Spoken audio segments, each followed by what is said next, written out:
Hey, Don Pakula here, and today's guest is going to be someone you want to listen to if maybe your sales, your revenue, your profit courage, basically the money in the bank is not where it needs to be. And maybe it's the accountability, or you got turnover in your sales team, or you're getting the excuses like, the market's tight, people don't want to buy, they're waiting till next year, waiting till next month. You name the excuse. If you're accepting it or you're the one solely responsible for generating the revenue, this interview is for you. Let me introduce you to Mark Schulert from SoCal Sales Solutions. Mark, tell us a little bit about what you do. Yeah, so I'm a revenue generation expert, and what that means is that I help companies that are having issues generating revenue or with their sales. A lot of times, when I tell people I do sales consulting, they make the mistake of thinking that I'm only a sales trainer, which I do. I do sales training, and I enjoy that aspect of the business. But really, what I do is I solve problems with overall revenue generation. Now, when you say that, is that in like a leadership role, a management role, or fractional? Well, it's what I'm doing is basically fractional, but it can lead to a little bit of a longer term engagement, a year to 2 years sometimes, depending on the scenario and the situation. A lot of times, what happens is there's a need, and we start small and we kind of build and then see where it goes. Gotcha. And I know there's a lot of people who, they maybe struggle to find that right person or that right system, and maybe they feel like they've gone through that seat several times. Talk a little bit about the benefits of having someone like you come in that has that scope and that flexibility.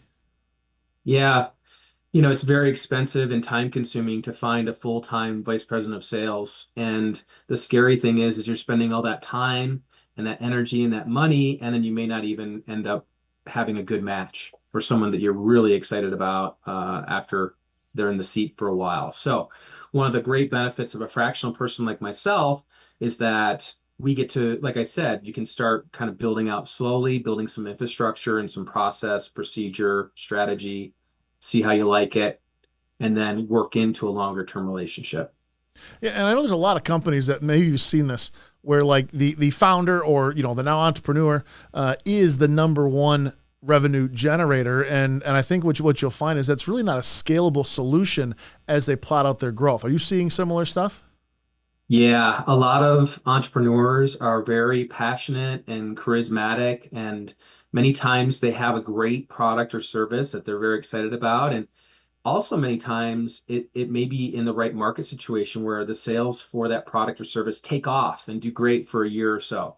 But like you said, most owners realize pretty quickly that wearing all the hats, doing all the customer service, all the sales, all the marketing, everything, it's too much and you can't grow because you have a limited capacity of time.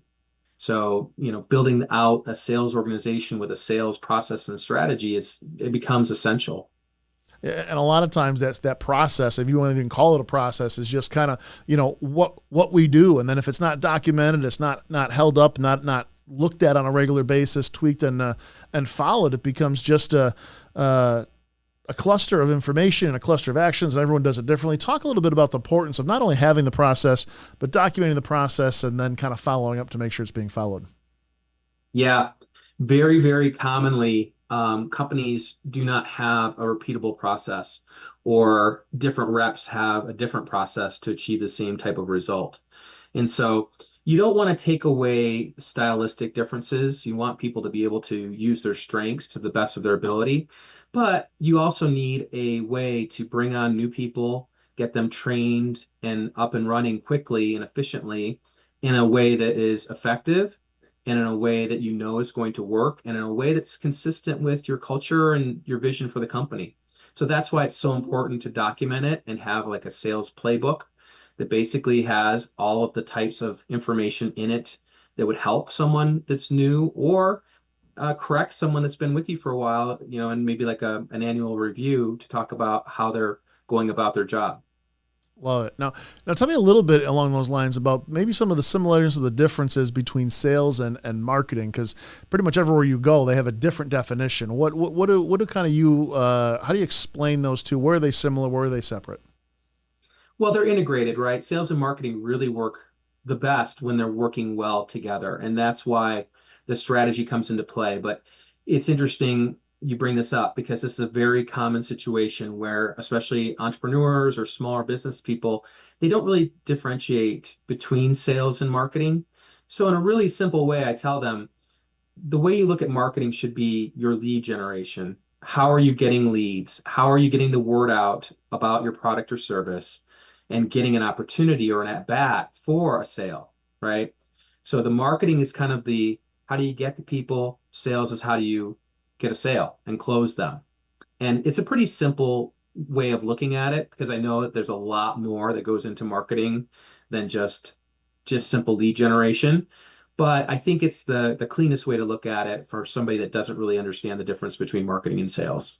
Yeah, and when you look at those leads that are coming in, I mean, there's times where everything is kind of on downstream from lead generation. So talk a little bit about what maybe you do. Are salespeople accountable for their own leads? Should they only rely on marketing? What do you see in most scenarios as kind of a good mix? It's funny because when I was a salesperson, I mean, all salespeople really want to be fed leads. And if you have enough leads, you can feed your salespeople leads and they don't have to spend as much time on generating those leads. That's great. But I often found in my career that salespeople can tend to get a little bit lazy if they're not responsible for any lead generation or any piece of the lead generation. So I think it's really good that salespeople are trained to follow up on opportunities, quotes that they've done. There's a lot of things that salespeople can do to both continue the process and to get the sale from the pipeline management perspective, and also to do some lead generation themselves, like getting referrals from an existing customer is a great way to get a future lead that a salesperson could easily do throughout their process that many do not. Yeah, I love that. Is there anything you're seeing in the market right now that's causing you, your clients, or even salespeople that you work with to think differently? Anything coming at them that's unusual right now? Ever since COVID, it's been a lot of change, a lot of faster changes, and a lot of uncertainty. So there's a lot of people out there that are waiting to make a decision on a purchase for various things. And so the sales cycle is getting a little bit longer than what it's been over the last few years, which causes a little bit more effort and work and different tactics to be used. I'd say that's probably the biggest thing.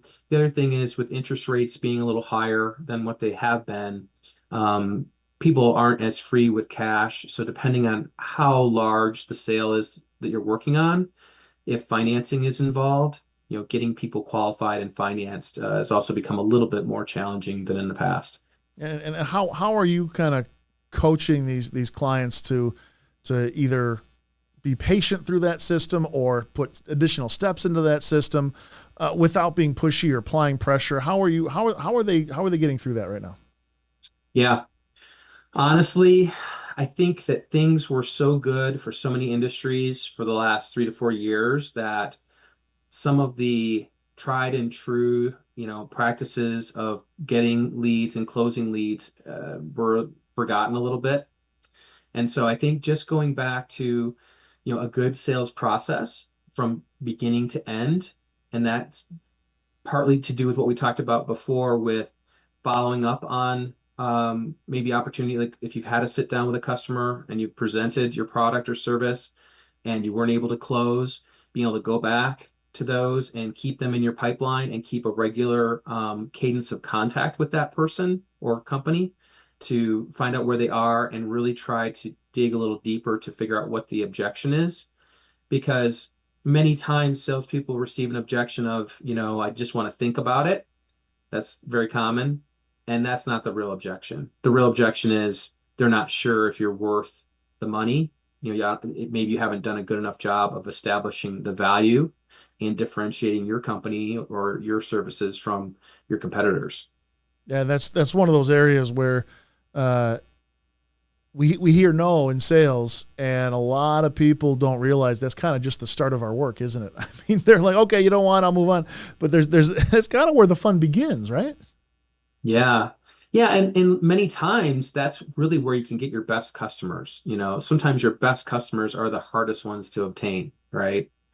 But because you have to work a little bit harder and you have to dig a little bit deeper to understand, and I'm a big, big believer in you have to understand what's important to your customer and where they're coming from in order to craft the right solution for that customer. And if you can do that, if you can do a better job of asking really probing questions and listen deeply to those answers and get that understanding of where the customer is and why maybe, they have their concerns, you can do a lot better job of presenting the value that you bring and crafting the right solution that fits that specific issue.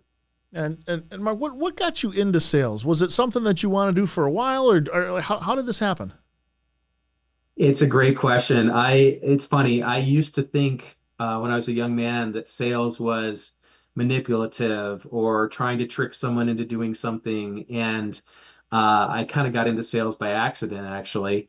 I ended up going to work for a large tool manufacturer, and quickly learned that to really be a great salesperson, you're really solving people's problems, which I've always loved. I've loved trying to help people solve their problems. And to me, sales is a lot of educating people. If you have a product or service that you believe in, and your customers have a problem that needs to be solved with your product or service, it's simply a matter of educating them on why you're worth the price that you're charging and how it's going to impact their life. That's that's awesome. Now what you're doing now in terms of helping multiple companies at once and varying degrees of what their problems are, where they start, where you help, where you can grow and scale even with them.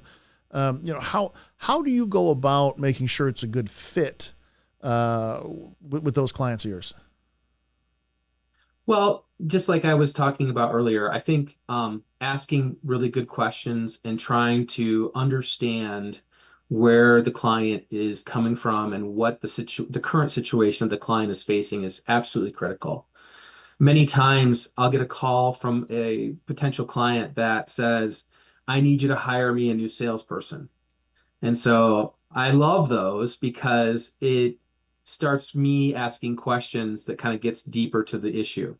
And it also, through those questions, helps the client think through a little deeper that maybe they don't just need a new salesperson, maybe they need a little bit better sales process or sales strategy. And maybe those things need to be looked at before we go spending time and money and trying to hire a salesperson using a flawed system. And as you're going through this process, it can start as simple as that, or it can start out with you actually they need a new sales vice president, and you're gonna maybe put that system together. What are some of the options and levels that maybe you can help somebody who maybe they're struggling with sales and they know it, or maybe they don't realize that they actually have that process problem. What are some solutions you can offer them? The first thing I usually offer people is a sales assessment. And we have two different layers or levels of sales assessment through sales acceleration that are great. And they really help ask the right questions that help focus the client on the highest priority issues that they have. Sometimes when we start with a sales assessment, um, they're surprised and they hadn't really thought of some of the questions that are asked. And other times when we're able to actually give that same assessment not only to the founder or owner, but their people, then the people that they consider their salespeople, it exposes a lot of gaps that the founder owner didn't really realize were there. And maybe weren't there in their mind or their vision, but certainly are when you get down into the organization, maybe into the front lines. So important to have that communication, internal and external, for those processes. Can you tell me about something recently, and it could be the last few years, but something recently that was a big success or a lot of fun, or just an example of maybe what this looks like when implemented. Yeah, so I've worked with several companies in the past that have had issues with having the right process, number one, and then the right people in the right uh, seats or right positions. Many times, small companies especially look at salespeople as anyone that comes in contact with a customer, which I do believe is true, right? Any employee you have that touches a customer ultimately is representing your company and is kind of responsible for helping your sales effort. But there's a difference between a professional salesperson and a customer service rep or a warranty person or a counter salesperson, inside salesperson. All those positions have very critical roles to play. But if you don't have an actual outside selling force, calling on people, meeting with people, talking with them about their issues and how your solution will fix their problems, I think for the most part, you're probably missing an opportunity to improve sales. So I had a company that had that exact same scenario. They had inside sales and they had a lot of outreach through inside sales, which was effective to a certain degree. But I helped them actually bring in an outside salesperson, get them a job description that made sense, and also helped us identify the right candidate, put together a compensation plan that actually incentivized the right behaviors because many times sales comp plans don't really focus the incentive or the extra money on the right types of behaviors like cultivating new business opportunities.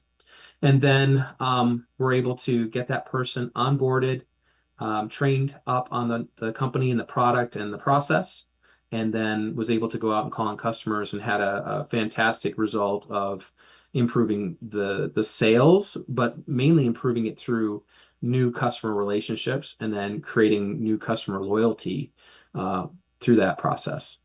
Love that. And that leads into my next question is how would you coach maybe a veteran salesperson who's found themselves in a slump? Maybe they have a history, a track record, they've built a book of business, they can do it, but maybe they feel like the technology or the market or the time or the stress or whatever has caught up to them. What would you, how would you coach someone like that?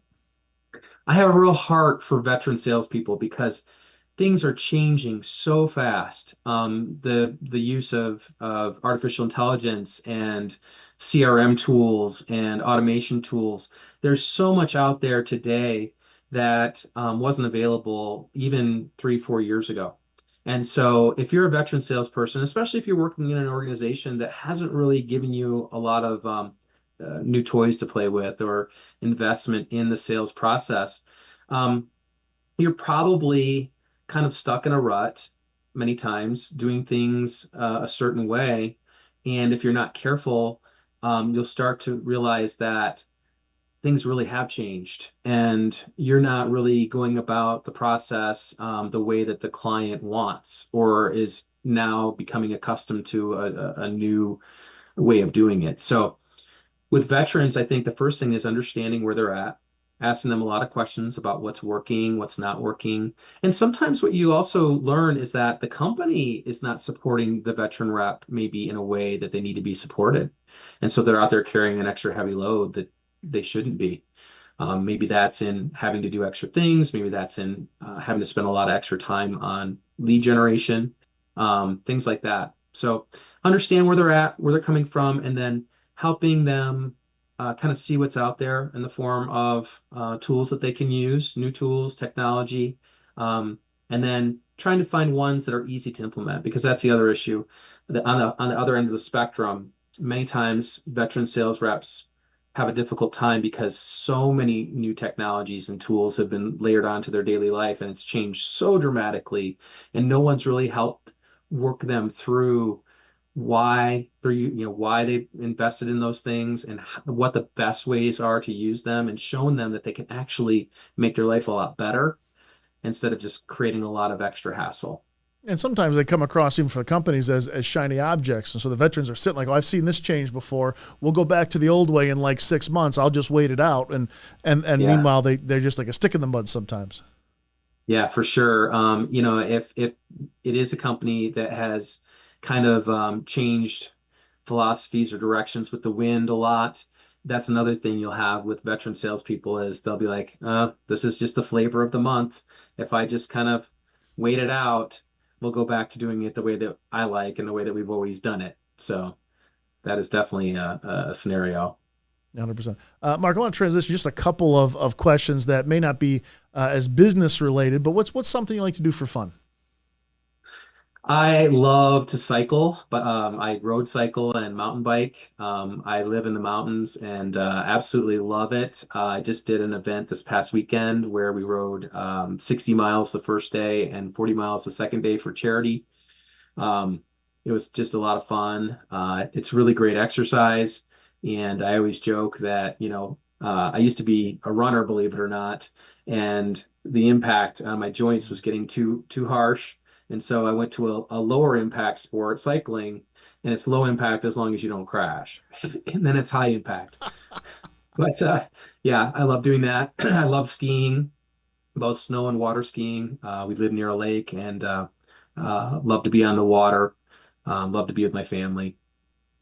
Now, what's something that either nobody or very few people know about you? That's a great question. Probably something that a lot of people don't know about me is I'm actually a pretty decent boxer. I love boxing, and I've gone to a boxing gym for many years, and so I actually know my way around the ring a little bit. I don't spar anymore because I don't want to get hit in the head. I can't afford to lose any more brain cells at my age, but I still love to train like a boxer. Keep that intensity up. It almost at sometimes it's important to take your mind out of the problem sometimes, and the solution will show up when you least expect it. Right? I mean, you got to kind of have those Well, times too. you know what's great? What's great about boxing is it's a mind-body connection. And that's one of the things I love about it is you're constantly thinking about strategy and what you're going to do next. And you have to do it very quickly. And you have to have muscle memory and kind of train your body in what to do next. But it's that mind, body, thinking, connecting. I love that. And that actually Keeps sounds the like world. a perfect way. We just you and I we talked a little before we started here. It sounds like a perfect way to bring in, like the sales training needs to be that natural. Like it's not about reading scripts or memorizing responses, but it's almost like you see this stuff coming before it even happens. You've done the research, you've done the study of the market, you know your solutions, you know the problems you solve. You can have a value attached to those things, and a system like that makes the entire company flow a lot easier from lead generation all the way through fulfillment and as you mentioned, one of the most powerful ones, referral. Yeah. Yeah. I think, being prepared and exactly like you said, knowing how you handle different objections, objection handling, um, what the best questions are to get a prospect to open up, and also lead them down a path of self-discovery. Many times when you're becoming more skilled at asking the right questions, you get the client to actually learn about themselves, and surprisingly so sometimes. And through that process, if you can also lend some insights, it can be very enlightening and helpful to clients. So, training your process to know where the best solutions that you have are and what questions to ask to a prospective client to get them to start thinking about that type of solution, I find are absolutely critical. And then, like you said, many times you're going to face lots of different objections. And so you need to be prepared on how you handle those.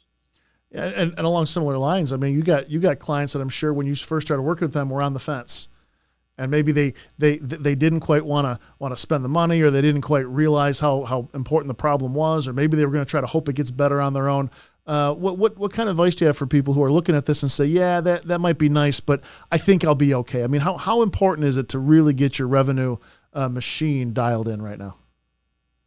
Revenue drives everything else in your company. If you're not uh, able to get the revenue that you need, everything is going to suffer. And you're right. Many times, owners and founders and entrepreneurs are independent and they've been successful because they've built the business, right? And so they have a very strong pride of ownership and they want to try to solve the problem themselves. But one of the questions I ask them is, if you're not successful in solving this problem, what's going to happen? What's going to happen in 3 months? What's going to happen in 6 months? What's going to happen in 12 months? You're going to have to start laying people off. You're going to have to start cutting budgets. You're going to have to start doing some things that you do not want to have to do. And with a person like myself, we can start off small just by talking. I mean, I love just meeting new clients, learning about them, asking them about what's happening in their business, and then making some suggestions. Many times we do this, or I'll do this, and the prospect will want to implement themselves. And I'll say, fine, I understand. If you think you can do it, you think you can take it on and save some money by doing that, then I would do the same thing. But the reality is that they're already capped out on their time. And it's very, very difficult for many of these folks to be able to add another thing that they have to do to their plate. And so by hiring somebody like myself, we can start off small. We can build up some trust and show that we can actually do what we say we can do at a pretty low, cost point, and start to see some pretty early wins and success. And a lot of times, once they are able to see that, they feel more secure in spending the money on an outside person like myself. And what an opportunity. Let me just talk to the audience for a second, Mark, because if you have people right now who are looking at solving a small problem, like how do I just get a couple more salespeople on board and hope that'll fix it? Someone who maybe understands that, well, the tracking and kind of the view and the data analysis isn't quite there, all the way up to someone who may not be ready to hire a full vice president of sales, or someone who's hired over and over and haven't been able to fill that seat. What an opportunity to put somebody in that spot who can build and solve all of those problems along the way, grow and scale, ramp up and pull back in exactly what other financial or time or other obligations are needed. This is an incredible opportunity, because most of the time these are decisions that can cost you hundreds of thousands of dollars if you put the wrong person in the right spot, or if you put the wrong person in that spot. Man, it can be absolutely devastating. And some people watching this are going to come off of that. They've experienced that and they're living that. I didn't even know it was an opportunity to put someone like you, Mark, into those seats and into those positions, to build, to get it right, get it moving, get the traction going, build the momentum, and then actually train to replace yourself, to make them independent and put someone else in that spot with everything built on trust, built on experience, built on results. What an opportunity. Mark, is there anything you want to leave the audience with here? Any final thoughts? Just, I love helping entrepreneurs. I grew up, my father owned a small business, so I grew up in an entrepreneurial family. I've worked for some really large companies. I've led some large companies and taken a little bit of a different path than my father did. But I have a heart for all of you out there that are struggling in a small business. And so I love to come alongside, help understand what's happening, and then be able to provide help to solve some of those issues. Well, Mark, thank you very much for joining us. I'm sure anyone watching this, there may be contact info either in the description below or on this page, wherever you see it. That's the best way to get a hold of Mark. I hope you take this opportunity. Now, Mark, you keep a pretty full roster of clients, and I know you can't help everyone at once. So they do kind of need to apply, and you kind of need to have those conversations to make sure this is a win-win and a good fit, and that you can help them. But I just encourage them to reach out and take that opportunity now, so long as you have the space. Mark, thank you very much. Appreciate you. Thank you, Don. My pleasure.